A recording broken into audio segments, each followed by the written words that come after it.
Olá, este é o programa Sintonia e eu sou Sirlene Alves. O nosso tema de hoje é a distância entre o querer e o poder.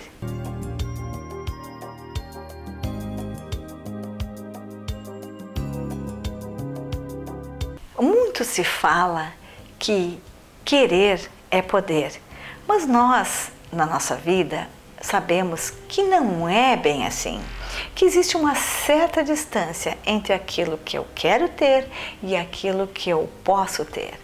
Mas não existe quase nada de distância entre aquilo que você quer ser e aquilo que você pode ser. Mas por que trazer esse tema do ter, do ser, do querer e o poder? Porque quando queremos ter coisas, viramos para o lado material da vida, a nossa vida torna-se uma batalha e às vezes bem difícil de viver. Por quê? Porque nós não nos contentamos em olhar para aquilo que o outro tem e a gente não ter também. A grama do vizinho, mesmo que a gente não considere, mesmo que a gente não reconheça, a grama do vizinho sempre é a mais verde. A galinha do vizinho, sempre a mais gorda.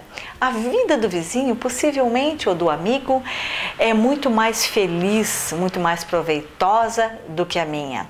E assim a gente vai se comparando com os outros, né? Dia após dia, mês após mês, ano após ano. E aonde isso leva? Ansiedade, depressão, tristeza. Por quê? Porque nós não calçamos as sandálias da humildade. Como assim? Sempre falamos aqui que toda pessoa que tem vaidade e orgulho dentro de si precisa trabalhar a humildade. Mas como é que eu sei que eu tenho isso? Quando eu me comparo com os outros. Quando eu me considero superior aos outros ou quando eu me considero inferior aos outros. Sempre que eu me comparo, aí está a falta de humildade. Aí vem aqueles comportamentos que nos levam a querer ter o que os outros têm, a querer fazer o que os outros fazem, e a vida se transforma numa batalha difícil de ser vivida.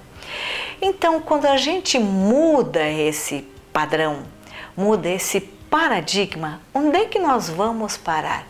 Se eu não quero ter, ou se o ter não me satisfaz, porque chega um momento que aquelas pessoas que têm tudo encontram diante de si um vazio. E daí acabam ou apelando para drogas, ou algum vício, ou álcool, enfim. Todos vocês que estão nos assistindo sabem onde é que vai dar essa história. Ou então voltam-se para dentro de si em busca de mudar esses paradigmas, mudar essas crenças. E então, em vez do ter, passamos a querer ser. Essa sim é uma caminhada que não tem muita distância entre o querer e o poder ser. Por quê? A partir do momento que eu decido que eu quero ser diferente, a partir desse exato momento, eu posso ser diferente. Realmente eu posso. Então isso me dá forças e me dá uma sensação de libertação. A possibilidade de escolher o que eu quero ser, escolher o que eu quero viver, escolher o vir a ser também. Mas não posso ser agora, mas eu vou me transformar nesse ser que eu admiro.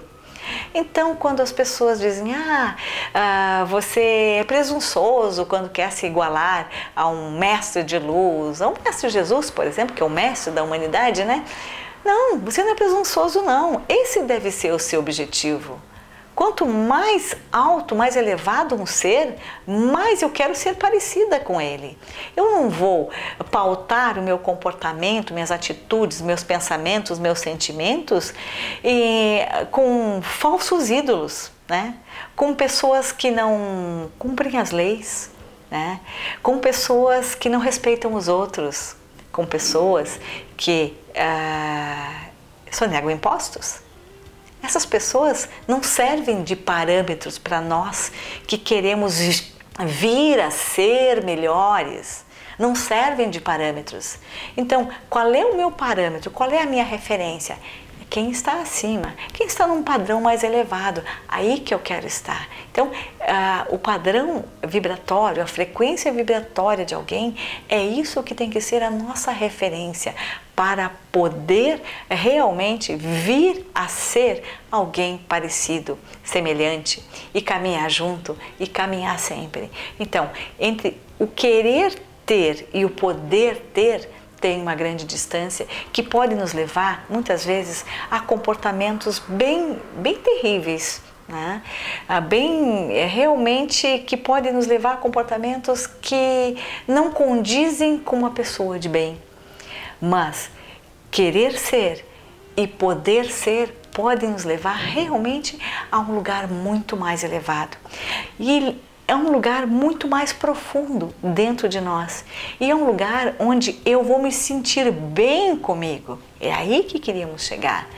Então, mudando o que eu quero ser para o que eu posso ser, e a partir desse momento exato, eu começo a ser, começo a fazer para ser, começo a mudar o pensamento para ser melhor, para me sentir melhor. A partir desse momento, eu gosto mais de mim. Todos no meu entorno percebem que alguma coisa mudou dentro de mim. Então, entre o querer ser e o poder ser, a distância é diminuta. Basta que a gente compreenda o que a gente quer ser. Eu quero ser uma referência para aqueles que vêm depois de mim. Eu quero ser uma referência para aqueles que estão à minha volta, para os meus filhos, para os meus netos, para os meus irmãos, para os meus alunos, para as pessoas que eu atendo em consultório. Eu quero ser uma referência. Que tipo de referência eu quero ser? Vejo assim que no nosso dia a dia nós estamos o tempo todo sendo imitados. Minha filhinha, minha netinha de 1 ano e meio, ela nos imita o tempo todo. Então, olha só o cuidado que temos que ter com o nosso palavreado, o nosso vocabulário, com o nosso comportamento, porque nós somos os exemplos. Então, vamos olhar bem para isso, porque a partir do momento que eu sei quem eu quero ser, eu também estou sendo uma referência para os meus descendentes. Eu gosto muito de ler o obituário do jornal quando tem bons exemplos. Quando alguém conta uma história bonita a respeito de alguém, dos bons exemplos que aquela pessoa deu. Gente, é isto que a gente deixa na lembrança das pessoas. Os sorrisos, a compreensão, a forma carinhosa, a forma respeitosa, a educação com que nos tratamos, a consideração e o respeito. É isso que a gente deixa quando passa. Essas coisas todas que eu falei exalam perfume. Perfume de rosas ou perfume de jasmim, o perfume que você gosta. E esse é o perfume que nós devemos exalar quando passamos pela vida, pela eternidade. E em vez de deixar rastros de tortura, de dor, de sofrimento, de raiva, de ódio, ressentimento, vamos deixar rastros de amor, de candura, que quando lembrarem de você, vão dizer assim, ó, essa é uma boa pessoa, essa foi uma boa pessoa que eu tive a honra de conhecer. Foi um privilégio estar aqui com vocês hoje e sempre é um privilégio e é uma honra estar aqui com vocês. Namastê.